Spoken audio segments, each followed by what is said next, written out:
Hey, everybody, welcome to the SkyLounge podcast, episode number 275. Thank you so much for tuning into this episode. Follow me at the SkyLounge on SoundCloud, iTunes, and Google Podcasts, and also check out the SkyLounge on YouTube, Twitter, Instagram, and Facebook. And without any further ado, let's get shit started with episode number 275. Compensating, Cyclical, Tardy, Tendencies, Amidst, Complacency, Sports Updates, Part 2. Because part 1, 273, was last night, boys and girls. Go ahead and check that out if you haven't already. And 274 was some live reaction to a bit of sports that trickled down last night, which were some conference finals, a Stanley Cup final, and a freeway series between a team in Los Angeles and a team in Anaheim. And guess what? The team in LA got the win.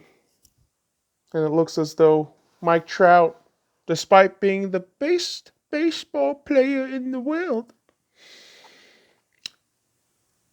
has now 6 consecutive seasons of not making it to the playoffs because his team and ownership is just ass. Sorry, Angels fans, there's no real pulling punches here. You're not in Los Angeles. You're in Anaheim. Stop calling yourself the LA Angels. That's just not how this shit works. It's kind of like how the Clippers call themselves Los Angeles. Nah, sweetheart. That's not how this shit works. Just because you put the, prefix Los Angeles, LA, doesn't mean you're LA. Trying to endear yourself without actually winning or doing anything. Oh, but we won in 2003. Okay, cool, man. What else has happened since then? Is it 2003, 2005? I can't even fucking remember the goddamn date. But I know people bitch and moan about the Dodgers. Oh, they're failures. Oh, they're chokers. And I agree. Absolutely. We choke every fucking year. Since 1988. I haven't been to the World Series for like 29 years after that shit. Went to back-to-back World Series. Got dick punched. In the second, of course, the first we got cheated out, but I would never claim, hey, we deserve it. No, I would say, well, just redact that fucking World Series altogether. Fuck the asterisks. Like, what the hell? No one deserves that shit. But with the Dodgers, I'll tell you right now, they're still an institution in the city of LA. So is the Lakers. Like, those two teams right there is what really binds LA together.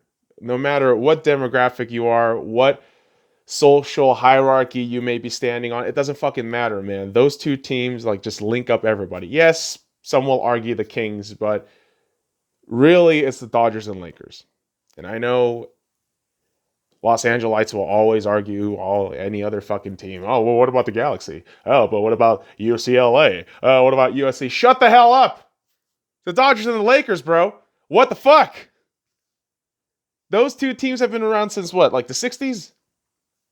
Generally speaking, those teams, from where they moved from, right?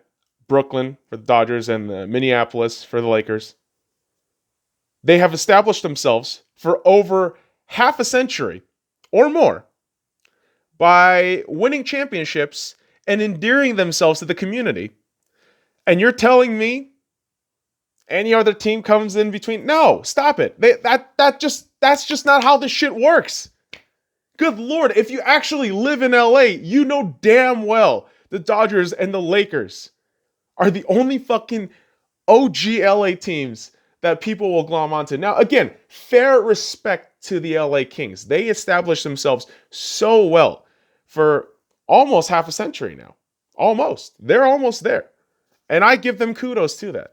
Even though I'm a Vegas Golden Knights fan, I don't like the Kings, but that is some fair respect I will give them. And they're fucking 2-time Stanley Cup champions. And they had the great one in their midst. So what can I really say? But the funny thing is, I never had this rant in mind for this episode, but the fucking criticism with the Dodgers and the Lakers. I'm like, guys, stop. Like, what the fuck are you talking about? These two are truly the two cultural institutions in the city of Los Angeles that really binds everyone together despite all the demographic disparities and differences. That plain and simple. But what the fuck do I know? I lived in LA for fucking 6 years. I'm a goddamn immigrant, and these two teams made me appreciate and, ingratiate myself into American culture. But yeah, what the fuck do I know, right? What the fuck do I know? Oh, Jesus Christ. I'm already off to a salty start. It's really early in the morning. Did you fucking wake and bake? Yeah, it's the weekend. Of course I did. To fucking calm me down, and just because I've been getting fat as shit. It alleviates a little bit of the pain. How fat have you been getting? I gained about like 3-4 pounds, which is absolutely disgusting. And that's in a span of like what, 6-7 days. And so between that though, I have been getting my fair share of sports, which is the positive thing. Well, yeah. But future health issues isn't gonna be it's gonna be worthwhile. But yeah, this is why you gotta get back to the fucking garage gym, you asshole. Yes, indeed. And I'm gonna stick myself in there probably tonight with a bit of sports ball action going on, because as we know, boys and girls, Stanley Cup Final going on right now between the Dallas Stars and the Tampa Bay Lightning. And I gotta tell you right now, this series has been an absolute treat to watch. It is a battle between the best teams in the NHL, and the Dallas Stars and the Tampa Bay Lightning. Motherfuckers, stop arguing that shit, because if you are in the Stanley Cup Final, you are the best two teams in the fucking league. I don't want to hear anything else. Shut the fuck up. And because you're going to hear salty ass Vegas Golden Knights fans, you're going to hear salty ass fucking Colorado Avalanche fans, you're going to hear some fucking salty ass Toronto Maple Leafs fans, which where does that salt come from? But in all honesty, if you are in the Stanley Cup Final, you are the best of the competition, right? That's just logic. You're in the final two. So with that said, this series being a battle, the series count right now favors Tampa Bay 3-1, because they played last night Game 4, and Tampa Bay grabbing an overtime win felt like a dagger. But let's rewind a little bit and break the series down game by game, because this series has been absolutely fascinating. Because Game 1, the Dallas Stars come out with a 4-1 win against Tampa Bay Lightning. And the second period is where the Stars just start blasting away and really making an imprint on their game in this series, perhaps. But when I was watching this fucking Game 1 as a Vegas Golden Knights fan, all I thought was, oh my God, this is just PTSD from what we saw in that entire Western Conference Final series. Hudobin is playing amazing, and you have defense to offense, everything just clicking on the Stars front. And as much as I berate John Cooper and the Tampa Bay Lightning team, I felt for them. I was like, oh my God, that's exactly what I'm seeing from the Tampa Bay Lightning. This is exactly what the Vegas Golden Knights was going through on the Western Conference Final. But the curious part was Vasilevsky being a Vezina finalist, which obviously went to Connor Hellebuyck, and arguably being a Conn Smythe finalist in his team. He didn't look right in Game 1. That's all I thought. And I thought, maybe he's banged up and he's trying to hide an injury that no one else really wants to talk about. Because, of course, he's just a big buff Russian beast man, Vasilevsky. But Vazzy didn't really let that get through to him in that sense, where the Tampa Bay Lightning come back in Game 2 with the 3-2 win. Now, the interesting part about this game is that the Bolts actually go up 3-0 in the first period in the span of 5 minutes. This was, as pun will fully intend, a lightning strike from the Bolts, and the Stars were kind of dazed. And yes, they did get 2 goals back very late in the game, but you could feel a bit of a difference and that kind of grittiness to this Tampa Bay Lightning team that just wasn't there for at least 2-3 good seasons. I mean, they went against the Washington Capitals, who went on to win the Stanley Cup back in 2018 in the Eastern Conference Final, but I felt the very year after, where they got swept as the President's Trophy winner and like 60 plus fucking wins, I thought they just grew soft and they weren't going to get it. But Game 2 was kind of an eye-opener. I thought, okay, they tied the series. I'm going to keep an eye out. But it's really when you see, game 3, right? Where game 2, you're just kind of questioning Hudobin's, I would say, his strength and his endurance in net. I mean, that's where you really started questioning it in game 2. But game 3 is where you really felt as an objective fan. And again, I want Dallas to win, but you felt as though in game 3 that, oh shit, the Tampa Bay Lightning just figured out Hudobin. They figured him out. And a lot of the analysts in NBCSN were saying, blocker side, but I don't know all the technicalities and shit in terms of that, but when you grab a 5-2 win, okay, with Hudobin getting figured out, that's all you need to say about the opposition right now, right? With the Tampa Bay Lightning, where they are just humming and clicking. And the beautiful part about game 3, and again, I'm somebody that has been vehemently against the Tampa Bay Lightning winning the Stanley Cup. I have been berating John Cooper, but again, I know good stories and good things when I see it. Obviously, I have to mention, of course, in game 3, you had the return of Captain Steven Stamkos dressing up for approximately 2 minutes and 47 seconds on ice. And again, he hasn't played for weeks. I would say months, really. But within the 2 minutes and 47 seconds he dressed, he got a goal. And when I saw that goal go in by Stamkos, I thought, wow, they might just win this series. This is the push.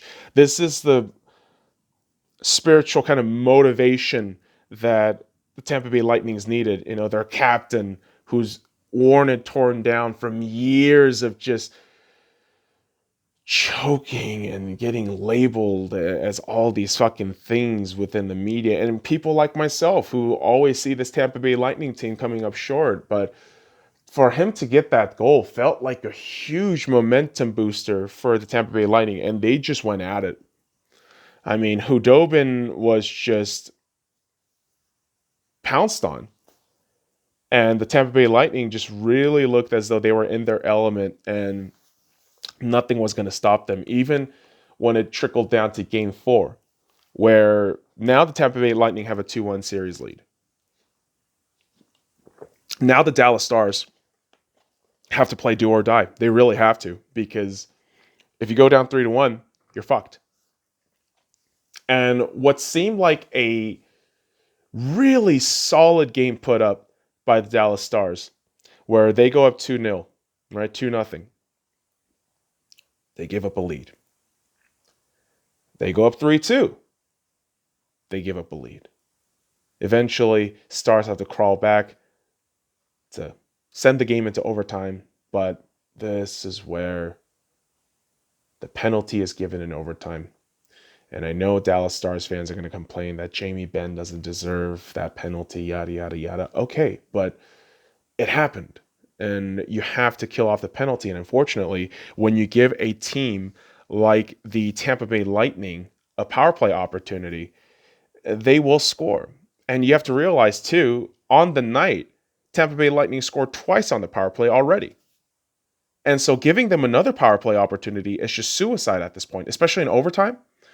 And once Shattenkirk scores that overtime goal from the point, you're just thinking, holy shit, I think Dallas is done.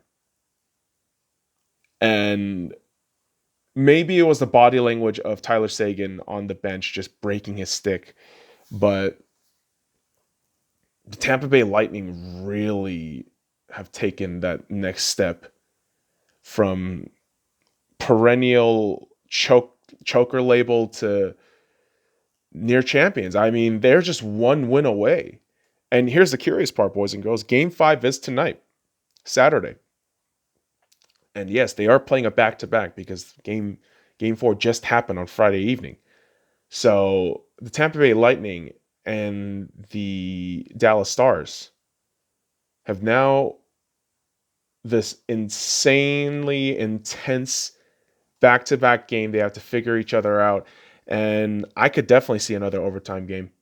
I mean, I wouldn't be surprised if there's double overtime, because you are probably going to see a very desperate Dallas Stars team waiting to just pounce on. And in my mind, I would tell you, Ottinger should get a look at. The backup goaltender for the Dallas Stars, he should get a look at. Yeah, Hudobin has been carrying you through this, run in the playoffs. And credit to Bonus for, shouting out Hudobin like that. The confidence in the goaltender is admirable, but let's be frank. This series, Hudobin has been terrible. And I've been praising Hudobin all series long in the Western Conference Final. I've been praising him during the Colorado Avalanche series and even in their series against the Calgary Flame. But Hudobin does not look good in this series at all. And I would tell you, try Ottinger. Why the hell not? If he fucks up in the first two periods, then put Hudobin in. Fine. Put Hudobin in there. Fine. That's fine if Ottinger fucks up.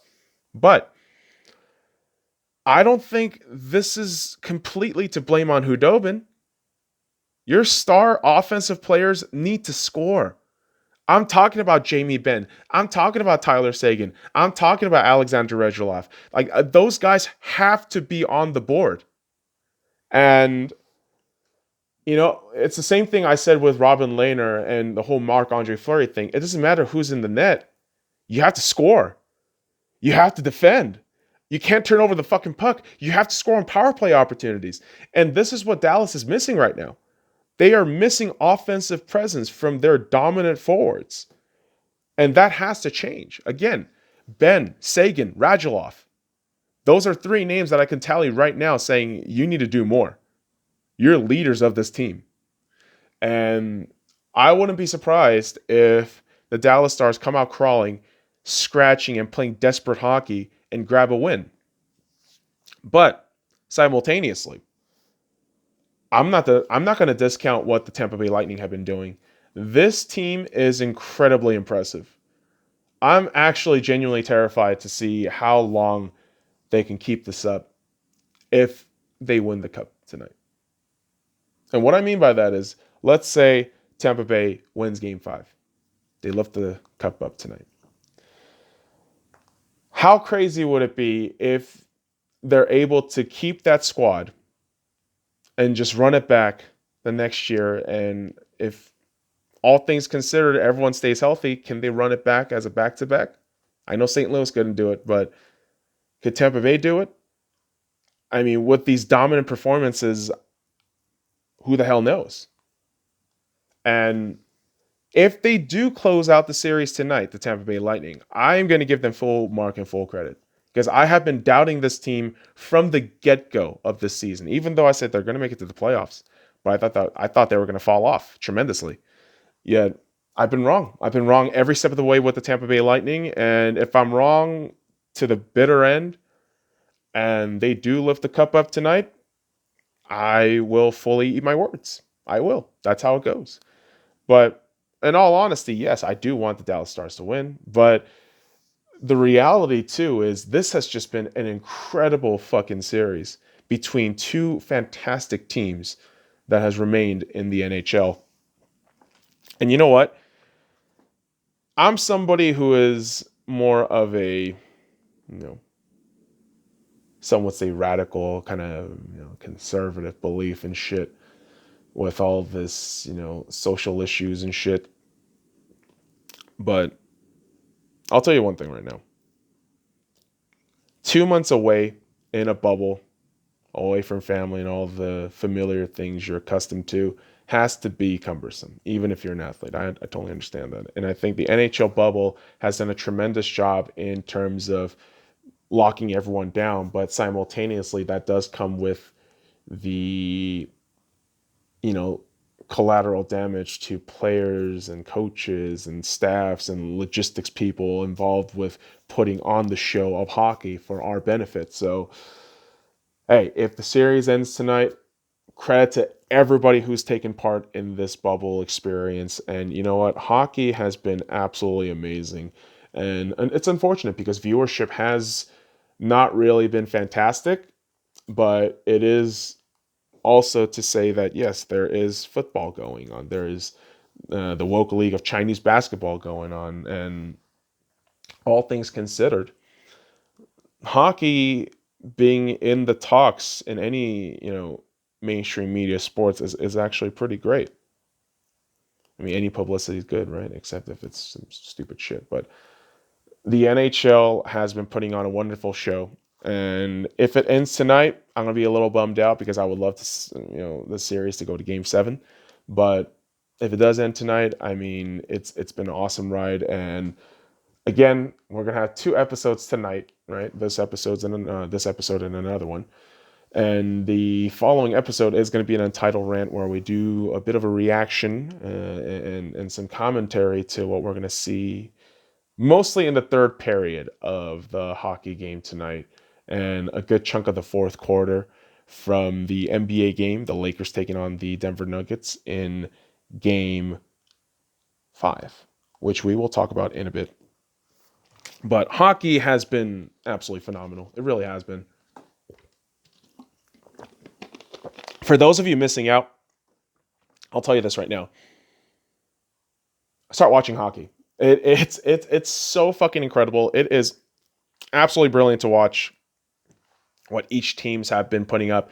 And the offseason storylines and narratives is going to be fascinating to look through. But again, like I said, with all the other sports going on right now, unfortunately, hockey is kind of taking a back seat. And here's the thing. Because NFL is the powerhouse in terms of sports right now, you have, kind of straddling right behind there, the woke league of Chinese basketball. And yeah, I still call it the woke league of Chinese basketball because you're fucking communist slaves. But I'm a basketball fan. Okay, so the real honest truth is I love the sport of basketball, but I hate what the institution of basketball does to the sport by commercializing it with unnecessary social justice messages that actually misrepresents the truth and spreads misinformation and unnecessary fear to the modern day sheep slaves in social media junkies and illiterate fucks and teenagers and any other dumbass NBA fans that doesn't do a shred of evidence of looking at primary sources.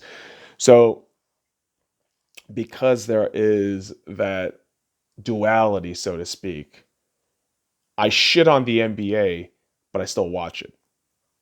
That's just how it goes because I am a fan of the sport, but I fucking hate everything that the NBA does as an operation. It's fucking ridiculous. But here we are, watching the Eastern Conference Final and the Western Conference Final, boys and girls. And yes, call me a hypocrite, call me a fucking paradoxical cunt, call me a oxymoronic bitch. But guess what? If I love the sport, I am going to watch it. And most likely, I'm going to put that shit on mute. And that's what I've been doing with the woke league of Chinese basketball. Because quite frankly, I don't want to hear any of the fucking bullshit social media messages or the justice warrior nonsense. And certainly, I don't want to fucking rummage through the goddamn trash heap of commercials that the NBA pushes to make you feel some sort of fear and guilt, which I'm not about.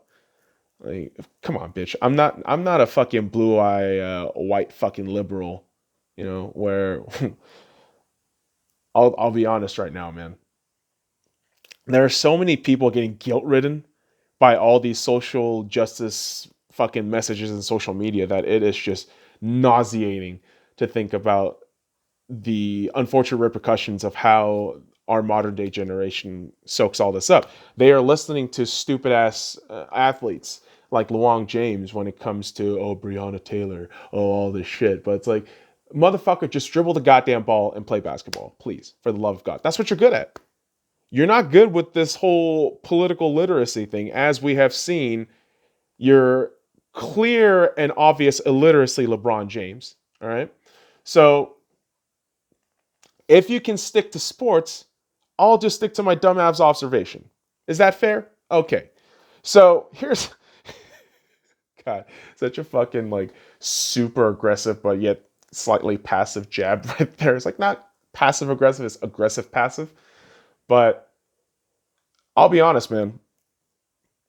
I can't help but watch basketball. I love the sport. I've grown up with the sport, and there's too much love to the actual nuances of the game that I just can't ignore what's going on, especially conference final. 2 conference finals, actually, Eastern and Western Conference finals. So I've been watching these 2 series. All right. Obviously, the Lakers being my team, I'm keeping very close eyes on my Lakers. But I'm also keeping an eye on the competition between the Miami Heat and the Boston Celtics. And right now, the series is a very close one. The Heat only leading 3-2 against the Boston Celtics.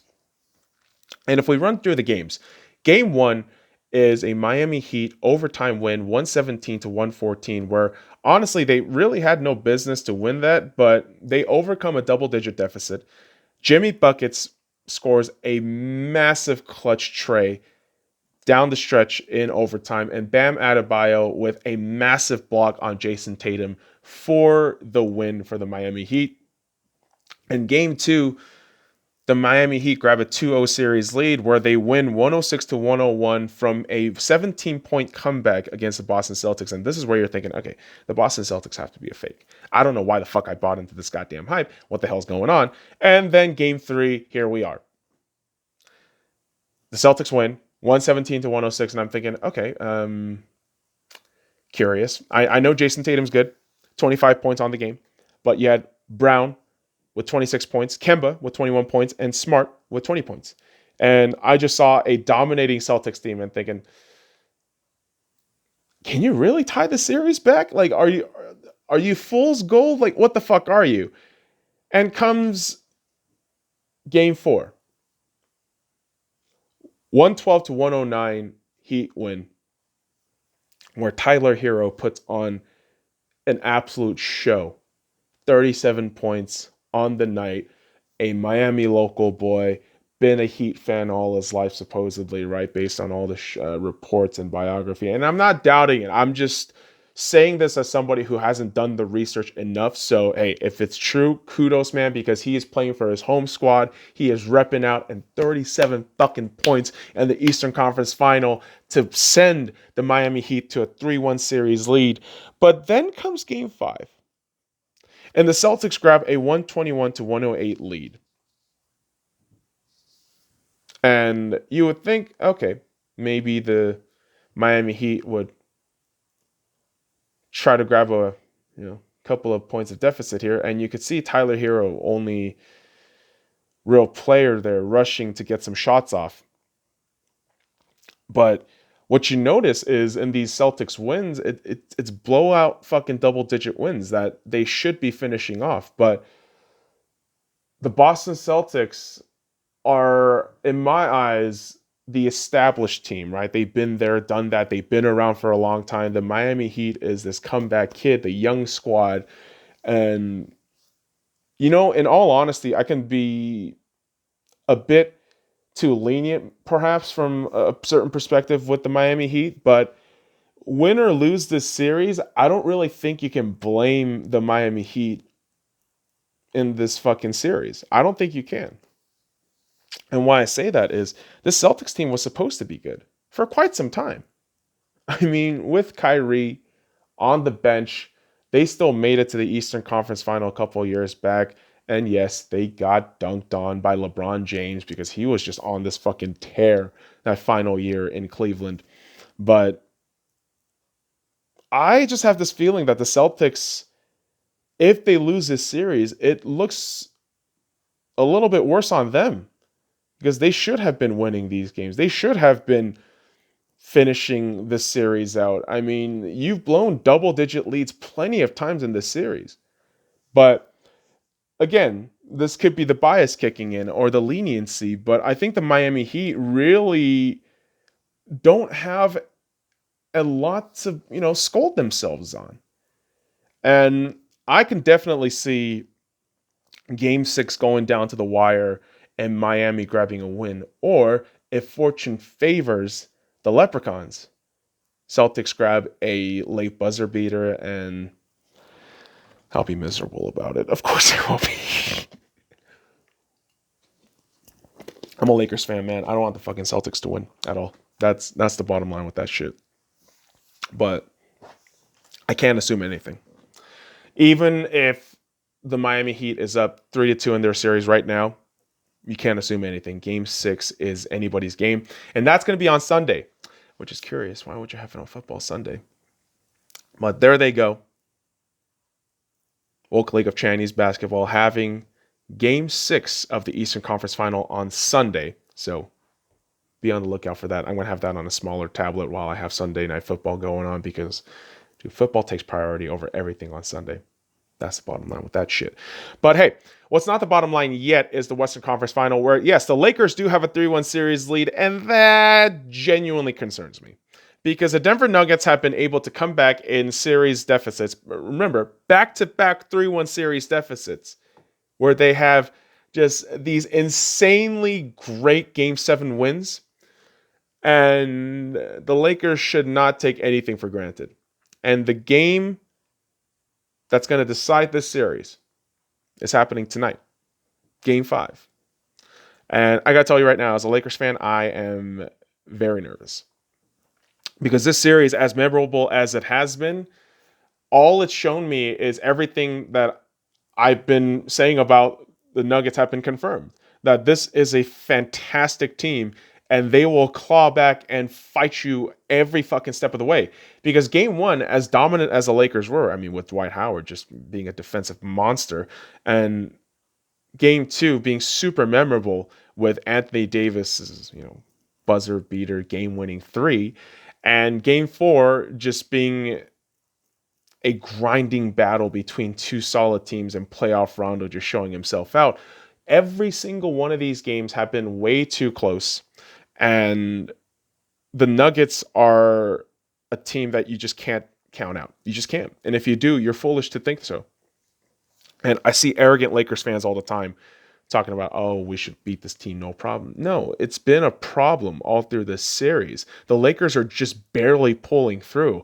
If you think Game 1 has been the generalization of everything that's been going on in the series, you're not watching these games. I'm telling you right now, Game 5 is going to be a bloodbath. But I'm hoping the Lakers come out of it with the win. So, Woke League of Chinese Basketball giving me some headaches, but hey, we get some great sports out of that. But like I said, boys and girls, tomorrow is Football Sunday, and we got some NFL updates for you before we head into the beautiful fucking day that is Sunday, and it gives us all the goddamn football. Wednesday, legendary Chicago Bears running back Gale Sayers passed away at the age of 77, youngest inductee into the Football Hall of Fame at 34. The football world has been mourning for quite some time because of Gale Sayers passing. And of course, with the Chicago Bears, they have some legendary running backs. Obviously, Walter Payton, the second greatest running back in league history, right behind Jim Brown. Gale Sayers is one of those legends. And you have all these football players who recognize real. And I think that's a great thing about football there. There's respect no matter what generation because there is objective numerical values to how players perform. And hey, respect to Gale Sayers, a great running back of his generation. But this generation right now, we appreciate the new, we appreciate the old, and the one thing we don't appreciate, though, is just the league being ridiculous about these fines with not wearing masks on the sidelines. And several coaches like Pete Carroll, Vic Fangio, Kyle Shanahan, Sean Payton, and John Gruden were all handed fines, and that almost totaled up to about $1 million in mask fines by the NFL. What a fucking joke. I mean, they should be more concerned about all the fucking players being injured and the potential fucking issue that could rise up in the collective bargaining agreement that I don't know when the renewal date or like the whole negotiation process is for that shit, but listen to this shit, man. You're not going to have Michael Thomas for the New Orleans Saints. He's missing second straight games due to an ankle problem. Green Bay Packers Devontae Adams will likely miss the Sunday night football games, Sunday night football game against the Saints due to hamstring issues. And I mean, the Packers shouldn't really worry. They got Equanimeous, St. Brown, and Valdez-Scantling. I think they still got St. Brown, but they should be fine. But the 49ers are just a fucking hospital ward. They are going to be starting quarterback Nick Mullins as the starter because Jimmy GQ cannot be up right now. And the LA Chargers, because the medical staff fucked up Tyrod Taylor by puncturing his lungs and him being out indefinitely, will be starting Justin Herbert as starting quarterback. So we are going to be keeping an eye out on all these injuries and what could potentially mean for the NFL in the near future. Because again, man, these injuries keep piling up. And again, with the Tyrod Taylor lung puncturing thing, you can have a bit of an issue in the legality front. So be on the lookout for all those details, boys and girls. But ultimately, sports all up in your face. And I fucking love it. And we are heading into October, and we're going to have more sports. And holy shit, what can you really complain about? Because on the next episode of the Sky Lounge, we're going to have more sports in your face. More live reactions, really, with the Untitled Rant. So be on the lookout for that, ladies and gentlemen, and that'll do it right here. All right, motherfuckers. I appreciate you dropping by this episode. Follow me at the Sky Lounge on SoundCloud, iTunes, and Google Podcasts, and also check out at the Sky Lounge on YouTube, Twitter, Instagram, and Facebook. And until next time, kids, fuck off.